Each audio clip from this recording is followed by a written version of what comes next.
Hello, YouTube, and welcome to Level-Headed News. This is your host, Brenda. I have one article for you in this episode. It's a little lengthy, but well worth the read. The URL to it is in the description of this video for your convenience. It says, take your money out of the bank while you can. Beware the Ides of March. And this is off of the Common Sense Show by Dave Hodges. And here's how this reads. It says, beware the Ides of March. So says economist Robert Kudla, whom I am interviewing this coming Sunday night. There is a major economic action planned. More on that later. Right now, I'm issuing a major alert to remove your money from the bank. Your surface list to survive what is coming is number 1, food, number 2 is water, 3, guns, 4 is ammo, 5 is gold, 6, support of others. Do you now and this doesn't make any sense the way this is written. They've left a word out of this or something. It says, do you now how, or I think it's supposed to be know how, do you know how to take your money out without going to jail? The system is working against you. If you have no idea what you're doing, this is a must read. You find yourself above the picture, don't be that guy. These people will end up living under a cardboard box, forced to go to FEMA camps for food and water. I am going on the record by predicting that the Federal Reserve will steal your money by faking a cyber attack. In fact, FEMA and DHS actually practiced this for the event on October the 23rd and 24th of 2013. As I wrote on June the 12th, the Federal Reserve, the FDIC, and the Bank of London practiced for widespread banking failure on November the 10th of 2014. On November the 6th of 16th, November 16th of 2014, the G20 nations declared your bank deposits not to be money, and they can take it. On August the 8th of 2012, the 7th Circuit Court of Appeals ruled that the banks own your money when you deposit your paycheck in the bank. Subject in the history of the Common Sense Show. I have been inundated with requests for more information on how to get your money out of the bank. If you think your money is safe while sitting in the bank, you desperately need to do some investigation. Standard & Poor's has previously downgraded the 8 major banks in the United States. They are already in a lot of trouble. There is no doubt that anyone who leaves all their money in the bank needs their head examined. However, if you walk up to your friendly teller and ask to withdraw all or most of your money, you will either be shown the door and/or arrested for violating federal banking laws. Yes, it is now a crime to take your money out of your own bank account. Just ask former Speaker of the House Dennis Hastert, who has been indicted and now convicted for taking his money out of his bank account. Federal prosecutors charged and convicted a former Republican House Speaker, Dennis Hastert, with illegally structuring cash withdrawals from bank accounts which were designed to conceal payments to someone he committed prior misconduct against, and Hastert is also accused of lying to FBI about the event.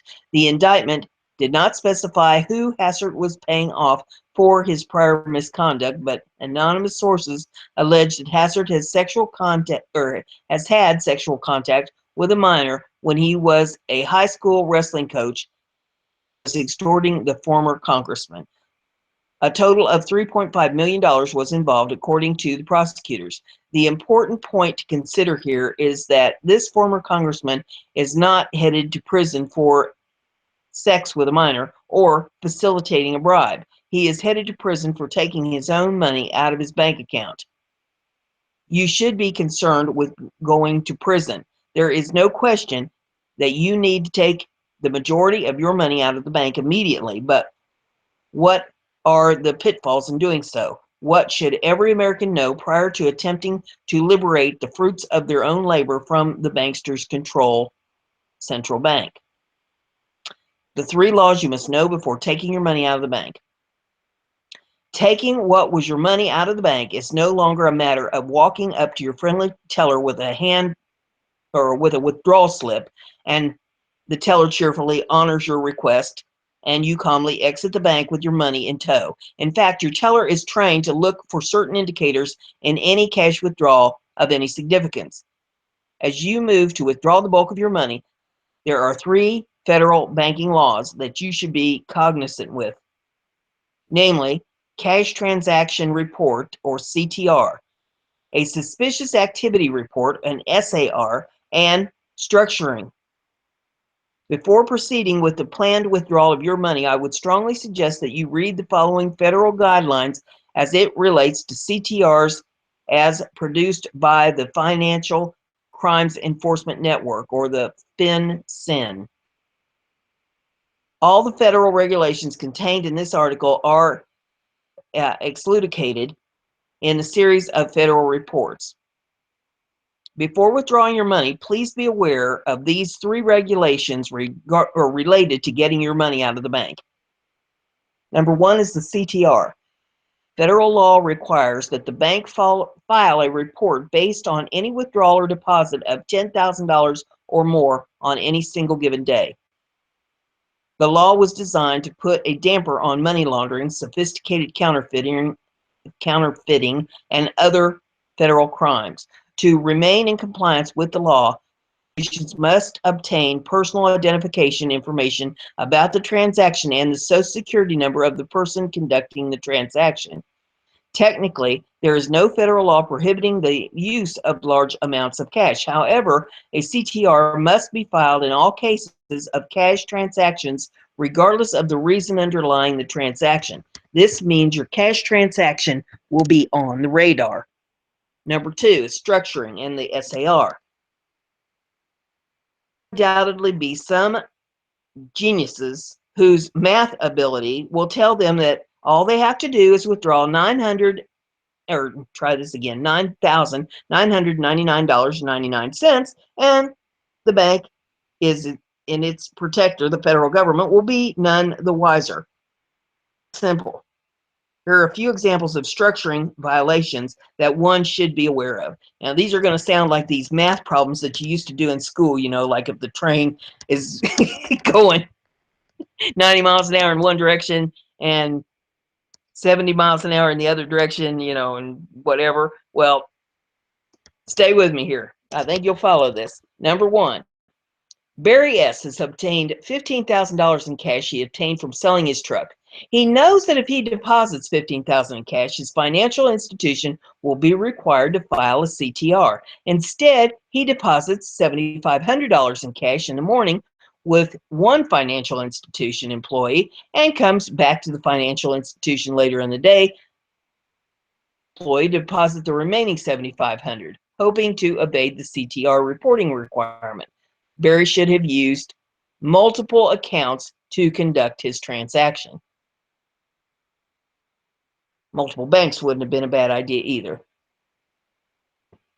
Hillary C. needs $16,000 in cash to pay for supplies for her arts and crafts business. Hillary cashes an $8,000 personal check at a financial institution on Monday.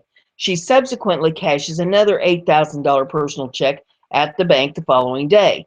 Hillary is careful to have cashed the 2 checks on different days and structured the transactions in an attempt to evade the CTR reporting requirement. Hillary should have made irregular deposits on staggered days covering a significant period of time, or better yet, she should convert her soon worthless cash to precious metals.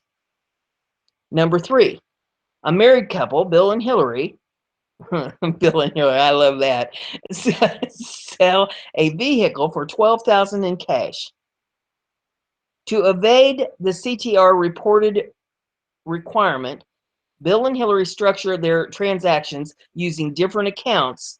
Bill deposits $8,000 of that money into his and Hillary's joint account in the morning, and later that day, Hillary deposits $1,500 into the joint account, then $2,000 into her sister's account, which is later transferred to Bill and Hillary's joint account at the same bank. Again, Bill and Hillary should have used multiple banks. The total of the 3 transactions total more than $10,000 threshold. Therefore, SAR would be filed by the bank and you would be the subject of federal investigation, as all 3 of the above cases clearly violate the federal banking laws related to structuring. It is a federal crime to break up transactions into smaller amounts for the purpose of evading the CTR reporting requirement. In these instances, the bank is required to file an SAR, which serves to notify the federal government of an individual's attempt to structure deposits or withdrawals by circumventing the $10,000 reporting requirement. Structuring transactions to prevent a CTR from being reported can result in an imprisonment for not more than 5 years and/or fine up to $250,000. If structuring involves more than $100,000 in a 12-month period or is performed while violating another law of the federal government, the penalty is doubled. This is what former Speaker of the House, Dennis Hastert, is facing. Much like the enforcement of our tax laws, the federal government's enforcement of its banking laws as it relates to CTRs, SARs, and subsequent structuring is quite draconian. Civilian asset forfeiture laws come into play. The government can seize your bank account while it determines if a crime has been committed. The government can literally seize your assets in perpetuity without an order of the court. Of course, you could try and sue, but you'll end up against the deep pockets of the federal government, and the case could take years.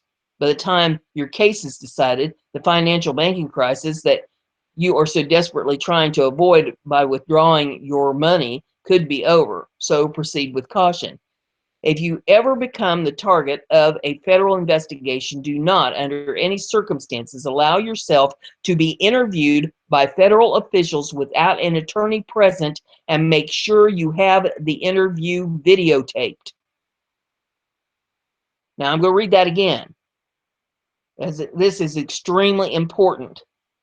If you ever become the target of a federal investigation, do not, under any circumstance, allow yourself to be interviewed by federal officials without an attorney present, and make sure you have the interview videotaped. In many cases, people go to jail and pay huge fines, not because they've committed a federal crime, but because federal officials state that they have lied or misled them. And if you do not have an attorney present, it is your word versus the federal government. This is how the federal government sent Martha Stewart to prison, and Hastert is awaiting final sentencing. What to do? The best way to avoid getting your money caught in the bank in the midst of a bank run would be to not let the lion's share of your money ever cross the bank. Do not allow your employer to direct deposit your check to the bank. Keep some cash at home by taking out a large portion of the money you receive from your employer. Don't put cash in a safety deposit box, because the courts have also ruled that the banks own your safety deposit boxes. Use electronic transfers to buy into mutual funds, and also use check silver coins. Withdraw much smaller amounts until the sum total of your account is greatly diminished and is in your possession. Even though the banks talk to each other, if the withdrawals are irregular, it's hard to track and substantiate a pattern in court. To open the account, simply write a personal check from your home bank. Of course, in these cases, the bank could hold the check for 15 to 30 days. Use checks and cash to pay all of your debts. You want to lower your debt load while unloading your soon-to-be worthless cash. Prepay your taxes and some other obligations with checks. Make sure you only pay safe entities. Your local government is not going to disappear even in depression. Therefore, you can prepay property taxes. Should you lose the ability to pay your property tax, the government will seize your property for non-payment. There will be a post-collapse America. Therefore, purchase gold and silver. Gold and silver will be accepted mediums of exchange. Write checks to purchase gold and silver. However, collect the actual silver and gold, because if you can't touch it, you don't own it. Do it now. Buy precious metals, food, water, guns, and medicine. The radical left will collapse the economy and bring down the Trump administration. Now, how soon this will happen, nobody knows. It could be a while. It could happen soon. Nobody knows. But protect your assets while you can. That's all I have in this article. I have another article to follow. If you like what I'm doing here, give it a thumbs up. Share it on your social media so everybody gets to hear the news. And don't forget to subscribe, and that way you'll stay informed.